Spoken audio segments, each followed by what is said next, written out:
Welcome back to the next episode. So there's a few things to talk about. First and foremost, I'm in the middle of trying to unlock the next tier. I have looked it up. You basically just beat these rare hunters 10 times each. But I'm kind of running out of time. Today's date is May the 4th. And on the 7th, I'm actually going to be going to a video game convention. I don't know if any of you watching this has ever heard of PAX East, but it's a video game convention that is held in Boston once a year by the Penny Arcade comic book people. So really forward to going there, experiencing another year of fun video game demos and free swag and all that. But because I have been doing some off-screen grinding and trying to unlock, the deck has changed a little bit. Not enough to warrant a full deck review, but enough that I should be pointing something out. So, for tribute summons, we have one copy of Dark Ruler Hades and one copy of Jinzo. In terms of our normal summon beaters, we have unlocked 3 copies of Vorse Raider, Spear Dragon, and Opticlops. This is like the main thing that I was trying to unlock while fighting the rare hunters in order to unlock the 5-star opponents. I have also tried searching for the 3rd copy of La Jin. That's basically what I'm going to be going to try and pull while finishing off the 5 wins with Odeon and Strings to finish off our essentially Fiend, I don't want to call it engine, but like Fiend synergy with Hades. But for now, it's Marik. I already had to fight this off screen once just in order to unlock the rare hunters proper and not just have the ghouls.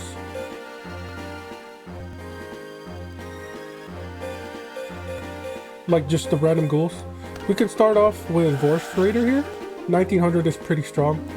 If they try to set anything, we can always just change a hearts and then tribute summon it for Hades on our next turn. And then we have 2 Magician of Faith, so we can keep recycling change of hearts, which is pretty good. Delinquent Duo might put an end to that. That's annoying. Vorse Raider isn't the worst. I guess we would have to discard Magician of Faith. This was the best outcome, I want to say, because we're still able to change of hearts here. The 2 face downs are going to be annoying though. Let's see what they have for us. They're able to chain something? Magic Jammer? That is a 2-for-1 trade.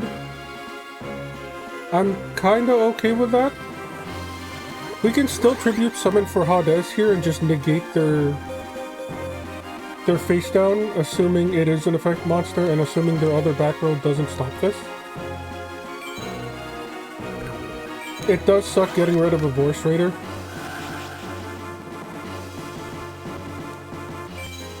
Hopefully this isn't a Mirror Force or something.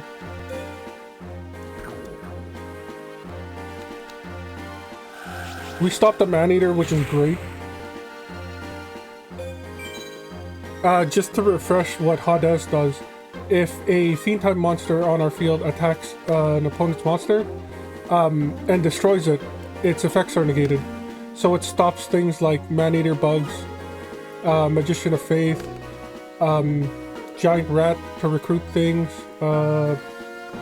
Witch of the Black Forest to recruit other things. Opticlops is great because it's another Fiend type that we can throw down. And then we can go Hades to the face. Save us some damage. But this is why we would want a 3rd.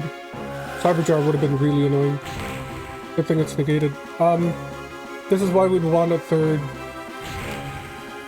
La Jin in order to fill our decks with more Fiend-type monsters, essentially. From the looks of it, Marik is playing a, I guess, Weevil-ish deck filled with flip summon monsters. So this is going to be incredibly annoying. I'm kind of glad we're running multiple copies of Nobleman of Crossout in case our board does get broken. Magic Thorn, that explains the Delinquent Duo from earlier. We would have taken 1,000 damage if they had this. Let's go ahead and attack.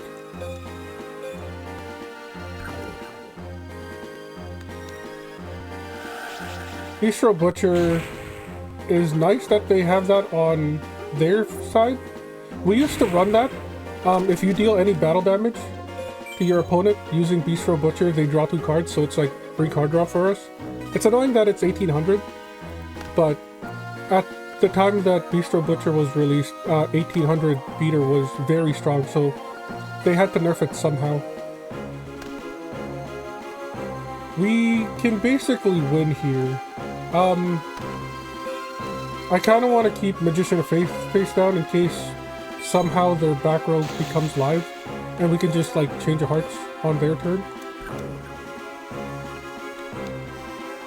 Matter of so yeah, it looks like this is Weevil version 2.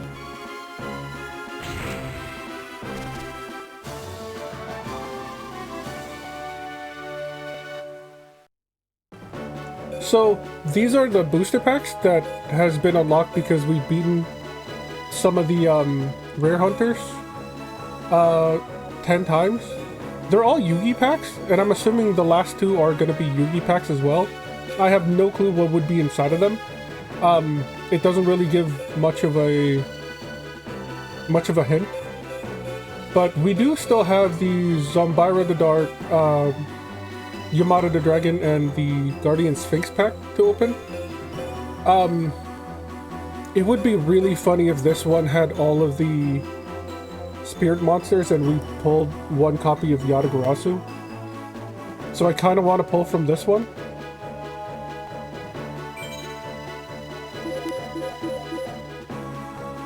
Or I could be wrong and it just has a bunch of vanilla monsters. Bad Reaction to Samochi is, or I guess was an OTK enabler at one point in time in Yu-Gi-Oh's history. You would basically stuff your deck with waste for your opponent to gain life and just burn them.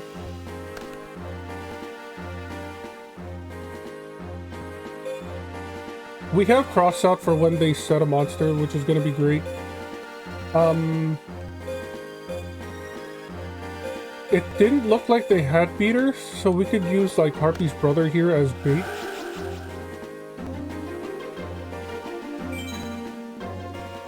If they do have like a Raigeki or Dark Hole, it's better that they get rid of Harpy's brother than some of our Fiend monsters. Tribute to the Doomed is a 2-for-1 trade. I'm glad they did that. Bistro Butcher is amazing. I'll take the 18 to draw 2 cards. We do have a Vorse Raider to attack over it, or we could just crash with like a Opticlops. I didn't see what cards we drew, but anything is good. Dark Ruler Hades is great, if we could get that on the field. Penguin Soldier is nice. Harpy's Feather Duster does get rid of their back row.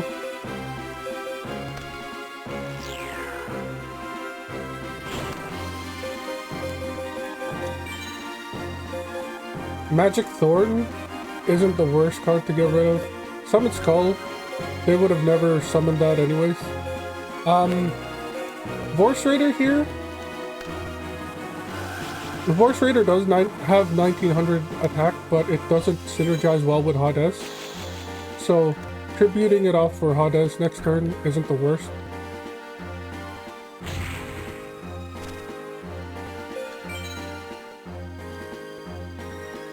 If they try to set anything, we can cross out. They run multiple copies of Maneater Bugs, so maybe getting rid of multiple of those wouldn't be so bad.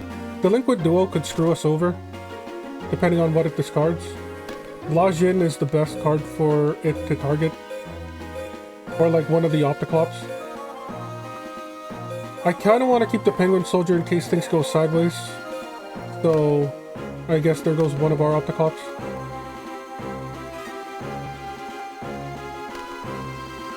Nobleman's Extermination is great if they get another back row card. I think we're just going to cross out their monster, hope it's something they have multiple copies of, and just get rid of it. Just one Morphing Jar. That's fine. Hades here. And then next turn we can summon Opticlops and essentially win the same way we did last game.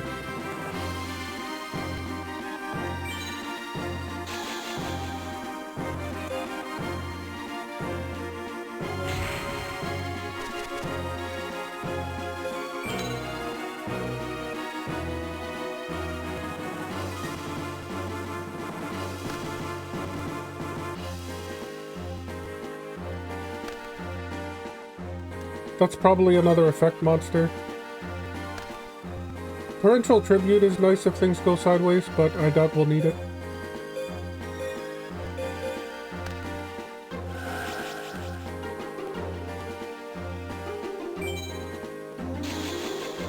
Let's just get in here for 2450. This will put our opponent down to 2000. Okay, so they do have multiple copies of Morphing Jar. Unfortunately, Crossout only looks through the deck and not the hand.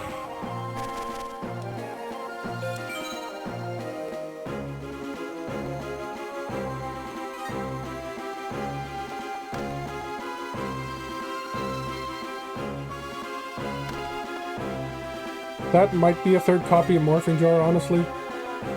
I wouldn't doubt it. Heavy Storm is great, but they have no back row to speak of.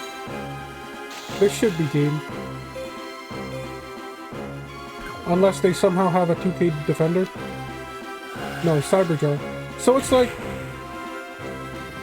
I don't want to call it a jar deck, but it's like hand destruction, field destruction, like pile.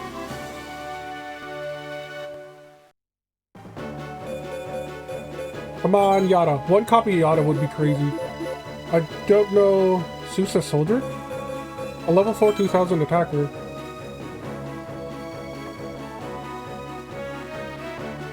When calculating damage, the final battle damage this card would normally cause to your opponent's life points is half. So it's a 2000 attacker that goes back to your hand at the end of turn. And any battle damage is half, which isn't great. Level 5 with 1500 attack. Muyan Curry is the worst card that's ever been printed. Great Longnose? It's another spirit monster, requires 1 tribute. If this card causes battle damage to your opponent's life points, your opponent must skip their next battle phase. So, it's a tribute summon that locks them out of battle phase. It's not really that great.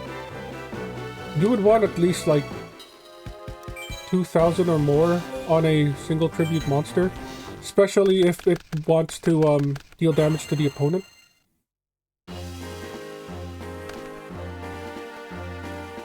Looks like our opponent's going first this time around. White Magical Hat, I believe is what this card's name is. Yeah, it says it on the bottom left. It's like, if this deals battle damage, we discard a card or something, right? If I'm remembering this correctly. Yeah, your opponent's life points one card must be discarded randomly from your opponent's hand to the graveyard. Do we have any sort of back row removal? Not really. We do have Jinzo. A part of me wants to just not do anything. Their back row so far has been like Magic Jammer and that Thorns card. So maybe there's nothing to be afraid of. Like, part of why I don't want to do anything is because we have Torrential. If they summon a monster, we can just Torrential their turn and attack to an open field. If this is something, then Solemn would also be live and we can use it.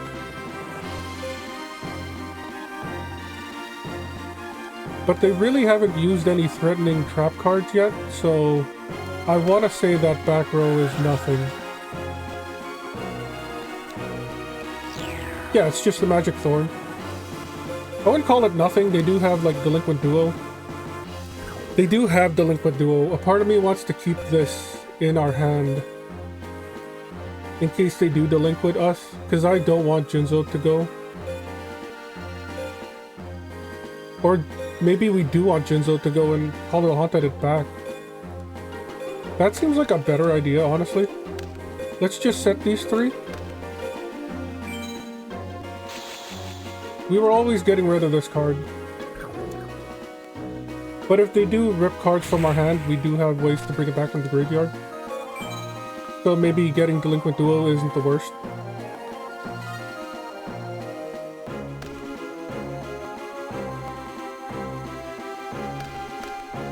Another face down. Slate Warrior is annoying.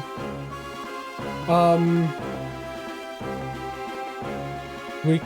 Is it worth negating a Slate Warrior? What would happen if we do? We'd lose half our health. That face down could be live. If we let Slate Warrior kill Lajin, we take 100. We bring it back with Hall of the Haunted, tributed off for Jinzo, and then all trap cards are now null and void. But then attacking over Slate Warrior would cause our Lajin to go from 24 to 19, which isn't the best. I think we're gonna Solemn here. Or we could Torrential. Torrential, get in with Opticlops. Seems like a better idea.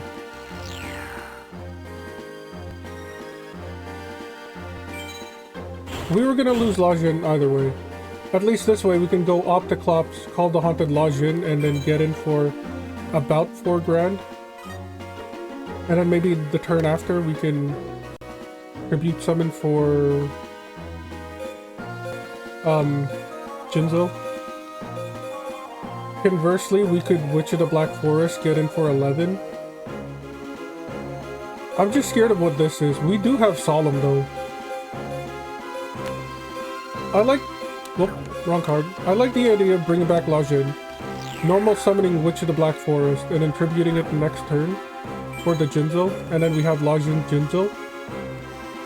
And then the only thing we would be, we'd be worried about is like a Dark Hole or something.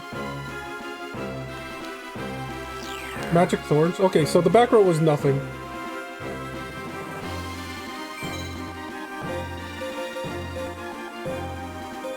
I think we still go for the Witch play. In case they do still Dark Hole us, we can search out something like a Penguin Soldier.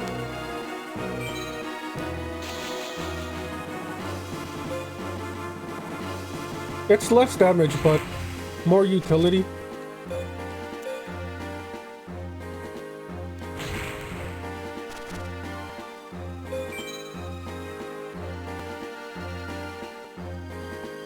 We still have the Solemn in case they do get a Raigeki or something, which is gonna be good. Speaking of which, I think this is worth it.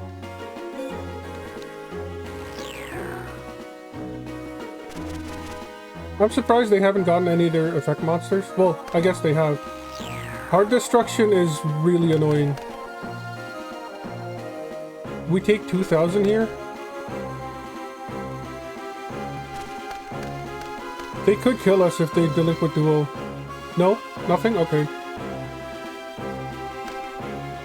Spear Dragon is enough to end the game.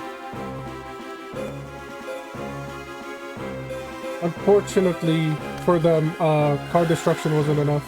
Unfortunately for us, we could have gotten Jinzo earlier.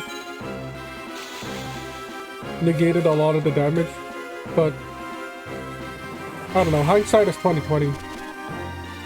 I guess that's part of the reason why they created the rewind function. I still refuse to use it. It just seems like cheating. I wish they did have like a fast forward function though. Maybe they do and I'm just too dumb. The options doesn't have much, it's pretty bare bones. Yada? Second coin toss could be good if we had like a, I don't know, like a Time Wizard or something. 1500 beater, 500 beater, 1400 beater, and a 900 beater. So the pack does have some spirit monsters. Whether or not it has all of them, who's to say? We've seen at least 2, and the card art on the pack is a 3rd one. Tsukiyomi would also be another great addition to the deck. Most beaters have terrible defenses. Same thing with like Azura Priest. Would be a great spirit monster to have.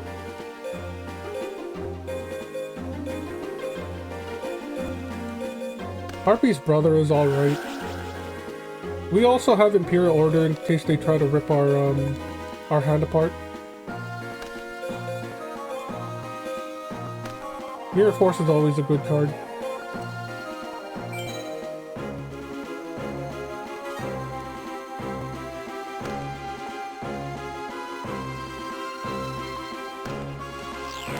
MST, it didn't matter what they activated it on. We're activating Imperial Order. Hopefully they play more cards. The bot is known to do that.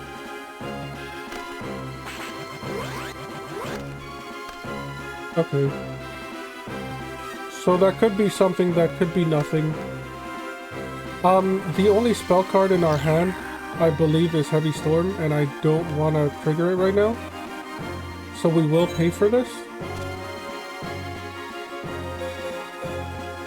We could go directly to Hades here.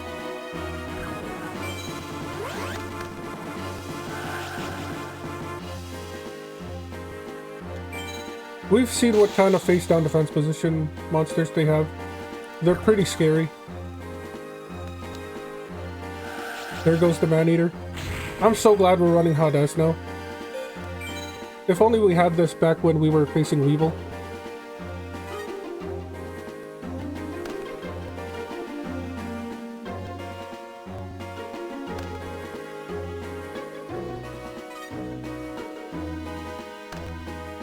Royal Decree is alright. We will keep paying for this. I'm assuming it's keeping like part of their hand locked away. Let's get rid of Lajin, or I guess summon Lajin. Get it onto the field, is what I meant.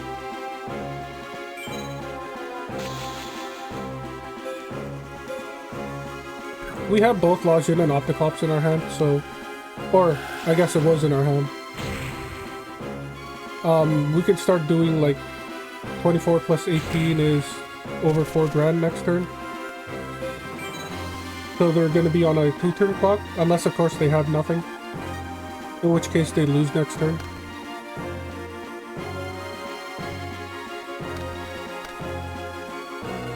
Their face downs haven't really been doing much. So I think we have this in the bag.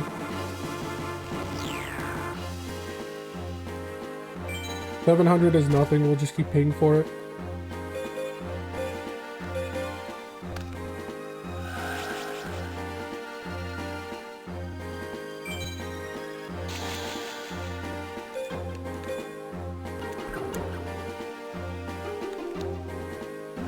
Morphing Jar would have ended our game there. Shuffle all the cards on the field back into the deck and then start setting cards. Well, reveal the top card from your deck. If it's a monster that can be normal set it. If not, it goes to the graveyard. So we could have lost a lot of our good spell and traps there. And then gave us like Penguin, Soldier, Sangan, and what else is in our deck. They are kind of playing a Jar deck. Like Jar plus Man-Eater. Plus like a few beaters. This will be the last time we're paying for this. Who knows, the face downs could be MST. Call of the Haunted is alright. We could set it. There's no reason not to. There's no reason to summon Harpy's brother here. Their back row has been nothing this entire time.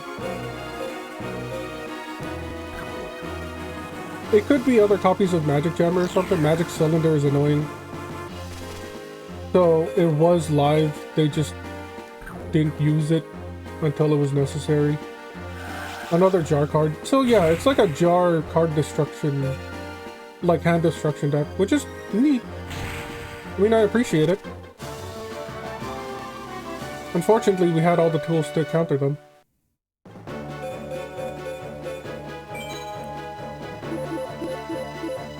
Dying Keto is better than that, Hurry card, I guess. Millennium Shield is a 3000 wall. They have reprinted the Millennium Shield and a few other cards into like a Millennium deck.